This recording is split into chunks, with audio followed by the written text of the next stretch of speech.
aliens, or extraterrestrial life, is a very complicated topic. Whether they exist or not, is still a question. The question, the Fermi paradox. The Fermi paradox, named after Italian-American physicist Enrico Fermi, is the apparent contradiction between the lack of evidence for extraterrestrial life and various high estimates for their probability, such as some optimistic estimates for the Drake equation.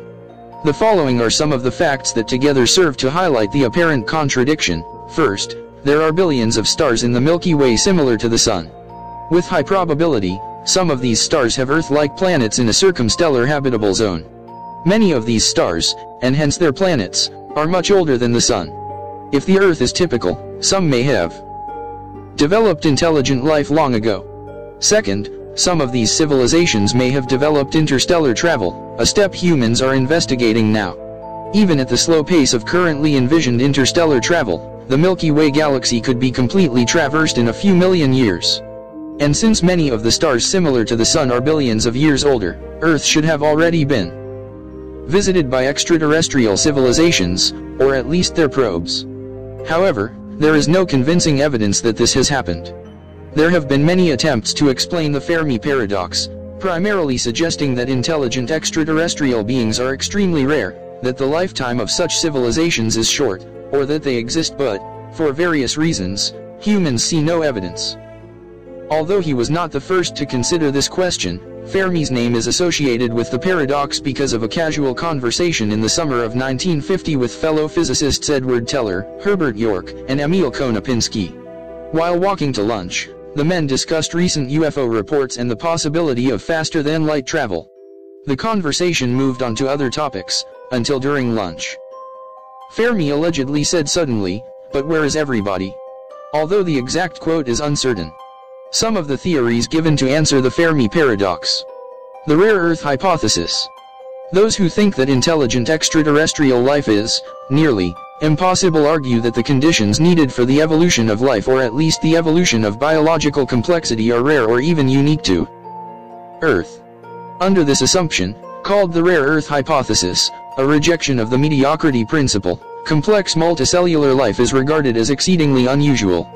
The rare Earth hypothesis argues that the evolution of biological complexity requires a host of fortuitous circumstances, such as a galactic habitable zone, a star, and planet, having the requisite conditions, such as enough of a continuous habitable zone, the advantage of a giant guardian like Jupiter and a large moon, conditions needed to ensure the planet has a magnetosphere and plate tectonics, the chemistry of the lithosphere, atmosphere, and oceans, the role of evolutionary pumps, such as massive glaciation and rare bolide impacts. And perhaps most importantly, advanced life needs whatever it was that led to the transition of some prokaryotic cells to eukaryotic cells, sexual reproduction, and the Cambrian explosion. In his book Wonderful Life, 1989, Stephen Jay Gould suggested that if the tape of life were rewound to the time of the Cambrian explosion, and one or two tweaks made, human beings most probably never would have evolved. Other thinkers such as Fontana, Buss, and Kaufman have written about the self-organizing properties of life.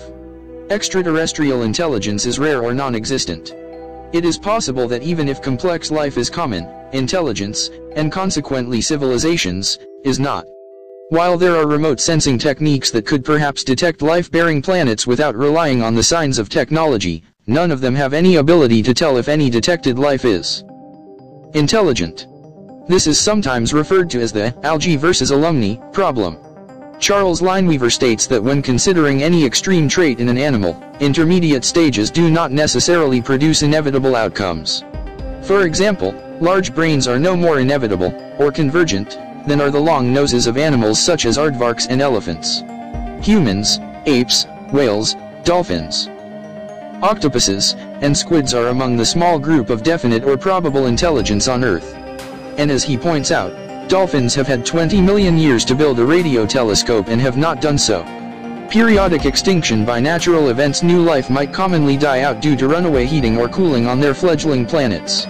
On Earth, there have been numerous major extinction events that destroyed the majority of complex species alive at the time. The extinction of the non-avian dinosaurs is the best known example. These are thought to have been caused by events such as impact from a large meteorite, massive volcanic eruptions, or astronomical events such as gamma-ray bursts. It may be the case that such extinction events are common throughout the universe and periodically destroy intelligent life, or at least its civilizations, before the species is able to develop the technology to communicate with other intelligent species. Intelligent alien species have not developed advanced technologies. It may be that while alien species with intelligence exist, they are primitive or have not reached the level of technological advancement necessary to communicate. Along with non-intelligent life, such civilizations would also be very difficult to detect, short of a visit by a probe, a trip that would take hundreds of thousands of years with current technology. To skeptics, the fact that in the history of life on the Earth only one species has developed a civilization to the point of being capable of spaceflight and radio technology lends more credence to the idea that technologically advanced civilizations are rare in the universe. Another hypothesis in this category is the water world hypothesis. According to David Brin, it turns out that our Earth skates the very inner edge of our Sun's continuously habitable or Goldilocks zone. And Earth may be anomalous. It may be that because we are so close to our Sun, we have an anomalously oxygen-rich atmosphere. And we have anomalously little ocean for a water world. In other words, 32% continental mass may be high among water worlds. Brin continues, in which case, the evolution of creatures like us, with hands and fire and all that sort of thing, may be rare in the galaxy. In which case, when we do build starships and head out there, perhaps we'll find lots and lots of life worlds, but they're all like Polynesia. We'll find lots and lots of intelligent life forms out there, but they're all dolphins, whales, squids, who could never build their own starships. What a perfect universe for us to be in, because nobody would be able to boss us around, and we'd get to be the Voyagers, the Star Trek people, the starship builders, the policemen, and so on. It is the nature of intelligent life to destroy itself. This is the argument that technological civilizations may usually or invariably destroy themselves before or shortly after developing radio or spaceflight technology. The astrophysicist Sebastian von Hoerner stated that the progress of science and technology on Earth was driven by two factors: the struggle for domination and the desire for an easy life. The former potentially leads to complete destruction, while the latter may lead to biological or mental degeneration. Possible means of annihilation via major global issues, where global interconnectedness actually makes humanity more vulnerable than resilient, are many, including war, accidental environmental contamination or damage, the development of biotechnology, synthetic life like mirror life, resource depletion, climate change, or poorly designed artificial intelligence. This general theme is explored both in fiction and in scientific hypothesizing. In 1966, Sagan and Shklovsky speculated that technological civilizations will either tend to destroy themselves within a century of developing interstellar communicative capability or master their self-destructive tendencies and survive for billion-year timescales. Self-annihilation may also be viewed in terms of thermodynamics, insofar as life is an ordered system that can sustain itself against the tendency to disorder. Stephen Hawking's external transmission, or interstellar communicative phase, where knowledge production and knowledge management is more important than transmission of information via evolution, may be the point at which the system becomes unstable and self-destructs. Here, Hawking emphasizes self-design of the human genome, transhumanism, or enhancement via machines, example brain, computer interface, to enhance human intelligence and reduce aggression, without which he implies human civilization may be too stupid collectively to survive an increasingly unstable system. For instance, the development of technologies during the external transmission phase, such as weaponization of artificial general intelligence or antimatter, may not be met by concomitant increases in human ability to manage its own inventions. Consequently, disorder increases in the system, global governance may become increasingly destabilized, worsening humanity's ability to manage the possible means of annihilation listed above, resulting in global societal collapse. Alien species may have only settled part of the galaxy. A February 2019 article in Popular Science states, sweeping across the Milky Way and establishing a unified galactic empire might be inevitable for a monolithic super-civilization, but most cultures are neither monolithic nor super, at least if our experience is any guide. Astrophysicist Adam Frank along with co-authors such as astronomer Jason Wright, ran a variety of simulations in which they varied such factors as settlement lifespans, fractions of suitable planets, and recharge times between launches. They found many of their simulations seemingly resulted in a third category, in which the Milky Way remains partially settled indefinitely.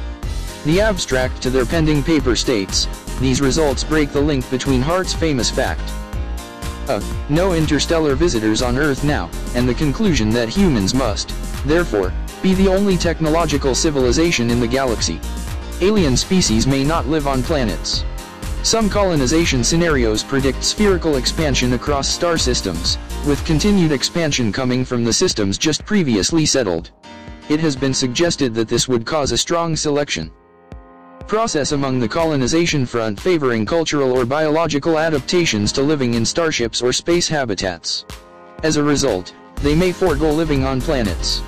This may result in the destruction of terrestrial planets in these systems for use as building materials, thus preventing the development of life on those worlds. Or, they may have an ethic of protection for nursery worlds, and protect them in a similar fashion to the zoo hypothesis. Alien species may isolate themselves from the outside world. It has been suggested that some advanced beings may divest themselves of physical form, create massive artificial virtual environments, transfer themselves into these environments through mind uploading, and exist totally within virtual worlds, ignoring the external physical universe. It may also be that intelligent alien life develops an increasing disinterest in their outside world. Possibly any sufficiently advanced society will develop highly engaging media and entertainment well before the capacity for advanced space travel, with the rate of appeal of these social contrivances being destined, because of their inherent reduced complexity, to overtake any desire for complex, expensive endeavors such as space exploration and communication. Once any sufficiently advanced civilization becomes able to master its environment, and most of its physical needs are met through technology, various social and entertainment technologies, including virtual reality, are postulated to become the primary drivers and motivations of that civilization. Lack of resources needed to physically spread throughout the galaxy. The ability of an alien culture to colonize other star systems is based on the idea that interstellar travel is technologically feasible. While the current understanding of physics rules out the possibility of faster-than-light travel, it appears that there are no major theoretical barriers to the construction of slow interstellar ships, even though the engineering required is considerably beyond present capabilities. This idea underlies the concept of the von Neumann probe and the Bracewell probe as a potential evidence of extraterrestrial intelligence. It is possible, however, that present scientific knowledge cannot properly gauge the feasibility and costs of such interstellar colonization. Theoretical barriers may not yet be understood, and the resources needed may be so great as to make it unlikely that any civilization could afford to attempt it. Even if interstellar travel and colonization are possible, they may be difficult, leading to a colonization model based on percolation theory. Colonization efforts may not occur as an unstoppable rush, but rather as an uneven tendency to percolate outwards, within an eventual slowing and termination of the effort given the enormous costs involved and the expectation that colonies will inevitably develop a culture and civilization of their own. Colonization may thus occur in clusters, with large areas remaining uncolonized at any one time. It is cheaper to transfer information than explore physically. If a human capability machine construct, such as via mind uploading, is possible, and if it is possible to transfer such constructs over vast distances and rebuild them on a remote machine, then it might not make strong economic sense to travel the galaxy by space flight. After the first civilization has physically explored or colonized the galaxy, as well as sent such machines for easy exploration, then any subsequent civilizations, after having contacted the first, may find it cheaper, faster, and easier to explore the galaxy through intelligent mind transfers to the machines built by the first civilization, which is cheaper than spaceflight by a factor of 108-1017. However, since a star system needs only one such remote machine, and the communication is most likely highly directed, transmitted at high frequencies, and at a minimal power, to be economical, such signals would be hard to detect from Earth. Humans have not listened properly. There are some assumptions that underlie the SETI programs that may cause searchers to miss signals that are present. Extraterrestrials might, for example, transmit signals that have a very high or low data rate, or employ unconventional, in human terms, frequencies, which would make them hard to distinguish from background noise. Signals might be sent from non-main sequence star systems that humans search with lower priority. Current programs assume that most alien life will be orbiting sun-like stars. The greatest challenge is the sheer size of the radio search needed to look for signals, effectively spanning the entire observable universe, the limited amount of resources committed to SETI, and the sensitivity of modern instruments. SETI estimates, for instance, that with a radio telescope as sensitive as the Arecibo Observatory, Earth's television and radio broadcasts would only be detectable at distances up to 0.3 light-years, less than 1/10 the distance to the nearest star. A signal is much easier to detect if it consists of a deliberate, powerful transmission directed at Earth. Such signals could be detected at ranges of hundreds to tens of thousands of light-years distance. However, this means that detectors must be listening to an appropriate range of frequencies, and be in that region of space to which the beam is being sent. Many SETI searches assume that extraterrestrial civilizations will be broadcasting a deliberate signal, like the Arecibo message, in order to be found. Thus, to detect alien civilizations through their radio emissions, Earth observers either need more sensitive instruments or must hope for fortunate circumstances, that the broadband radio emissions of alien radio technology are much stronger than humanity's own, that one of SETI's programs is listening to the correct frequencies from the right regions of space, or that aliens are deliberately sending focused transmissions in Earth's general direction. Humans have not listened for long enough. Humanity's ability to detect intelligent extraterrestrial life has existed for only a very brief period from 1937 onwards, if the invention of the radio telescope is taken as the dividing line, and Homo sapiens is a geologically recent species. The whole period of modern human existence to date is a very brief period on a cosmological scale, and radio transmissions have only been propagated since 1895. Thus, it remains possible that human beings have neither existed long enough nor made themselves sufficiently detectable to be found by extraterrestrial intelligence. Intelligent life may be too far away. It may be that non-colonizing technologically capable alien civilizations exist, but that they are simply too far apart for meaningful two-way communication. Sebastian von Hoerner estimated the average duration of civilization at 6,500 years and the average distance between civilizations in the Milky Way at 1,000 light-years. If two civilizations are separated by several thousand light-years, it is possible that one or both cultures may become extinct. Before meaningful dialogue can be established, human searches may be able to detect their existence, but communication will remain impossible because of distance. It has been suggested that this problem might be ameliorated somewhat if contact and communication is made through a Bracewell probe.